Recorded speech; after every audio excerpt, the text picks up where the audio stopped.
So our news director at the time hired a guy, and involves a network thing too.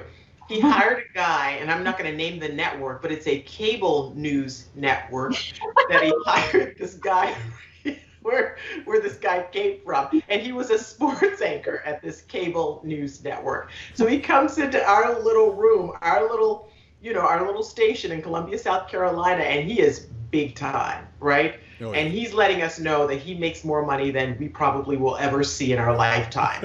And it's fine. But at the time, this is also in the 90s, Jay Bro, it wasn't popular for people to do opinions then, but he was like ahead of his time. He would just, if he didn't like something or or someone in a sports team, or he would just go off on that person. And that's unusual, or it was unusual for the 90s. You just reported the score and do the highlights or whatever.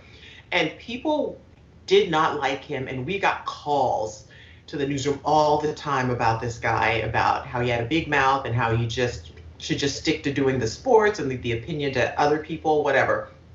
And so one night, it's a small market, so you're all close knit. After the 11 o'clock show, we all go out to this little diner on Gervais Street. Oh, God. So we're just sitting there, and there are like 6 of us. And I'm just just having a good time. I don't even remember what I'm eating. Probably a burger, because when you're in your 20s, you can eat burgers at midnight and nothing happens to you. But all of a sudden, we're all sitting around this table, and I feel something in the back of my head. And I reach around, there's a wing. A chicken wing. A chicken wing? A chicken wing. There are people in the diner who recognize this sports guy and do not like him, and they are throwing wings at him, and I am collateral damage. And so are some other people at the table. But it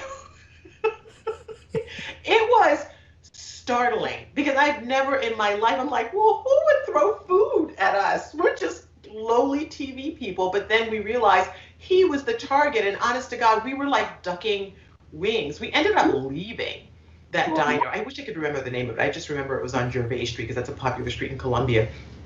And it was just, 1, it was embarrassing. 2, it was terrifying. And, because this guy had such a big mouth, he started getting into an argument with the people who were throwing the wings. And true to form, those guys were like, well, you just need to shut up and do sports. And that they just didn't like him having an opinion about other things.